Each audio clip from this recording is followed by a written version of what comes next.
You know, I have now Twitter, 7.5 million people, picking up hundreds of thousands of people in a short period of time. 7.5 with Facebook, I have like close to 7 million or more than 7 million people. With Instagram, we have like 2 million. So I have like 16, 17 million people. That's like owning the New York Times without the losses. Why should I give it up? Okay, there's that. Forget fireside chats or whistle-stop train tours. Modern-day campaigning is all about social media. New polling conducted for BuzzFeed shows a whopping 92% of those who say they'll definitely vote in 2016 have at least one social media account, and 40% say they share political news and information on a daily or weekly basis. That is critical for campaigns looking to spread a candidate's message. Far more people trust information sent by a friend compared to info from an online news service or from the candidates themselves. It's no surprise campaigns are modeling themselves after online sites that boast thousands of politically active users. Joining us now, columnist at the Washington Examiner, Kristen Soltis Anderson. Her polling company co-conducted the project for BuzzFeed, investigating the role of social media in today's politics. It's good to have you on board. Thank you for having me. So what did you find that goes beyond what we're talking about here? Because it is pretty large, especially for Donald Trump. I mean, he does an Instagram, and that's it. We sometimes can laugh at these things because it seems so unusual that we're so used to thinking about politicians reaching their voters through traditional means. They run ads on television, drop a couple thousand points in a key media market, and that's how you're going to win the election. And what we're increasingly finding is that 140 characters on Twitter can be just as powerful, if not more so, in the right hands.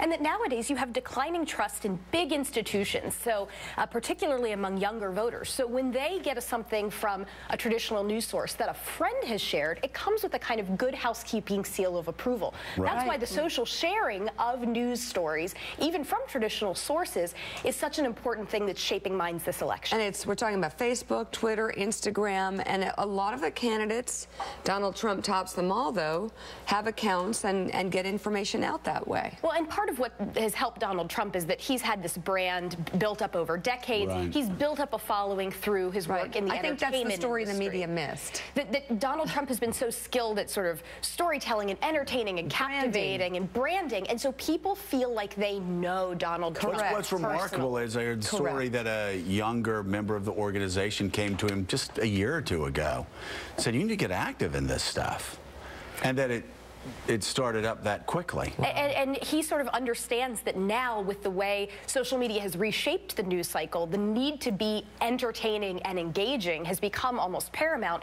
That if you put out a policy paper that maybe has some nice substance in it but isn't particularly captivating, it's not going to get shared by 7 million people. So, Kristen, how does it change campaign financing then? Because one thing that Donald Trump hasn't done is spent a fortune on TV ads. Is there a correlation there? Right. So what's fascinating is you have this traditional model of we need as much money as possible to spend as much on television ads.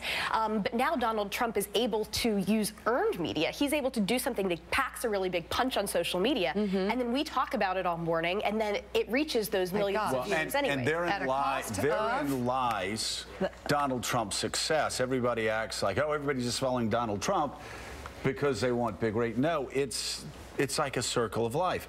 Donald Trump, if Donald Trump puts up an Instagram piece that has Bill Clinton and Bill Cosby and puts it out there for free, you're going to report on it. All the other sites are going to report on it.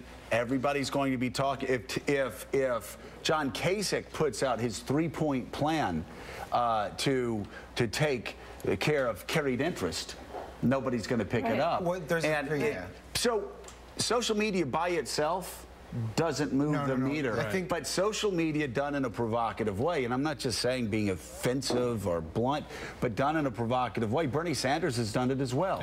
Moves.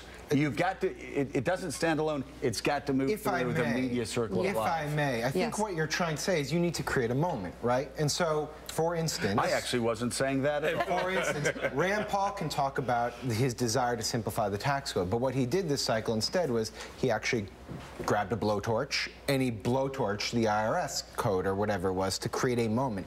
And I think the best example of this was when Chris Christie had been talking a little bit about issues of opioid addiction and pain medicine addiction, and it really hadn't taken off. But when you saw it in a video, and it was put on Facebook, on our site. And then your site, and then YouTube. It was shared 7 million times, and I remember, I knew it was a thing because after that, other campaigns would come to us and be like, hey, can we get you guys to follow us around and, you know, do some video, because they wanted to be part of a moment that people shared, and that was the best vehicle for moving policy descriptions. Right. It wasn't those 3-point plans. It wasn't television advertisements. You had to actually do those things. So will it bring down money in advertising? No. Political money in advertising? Not at all. Because there are too many people invested in the old way of doing it. There's a lot of money. For the moment. See, well, as long as the major donors continue to stroke the check for a 30-second ad, through super PACs or whatever, however vehicle that whatever. But because you can do both, right? And you're not going to watch another campaign go up with millions in ads and not do anything in response.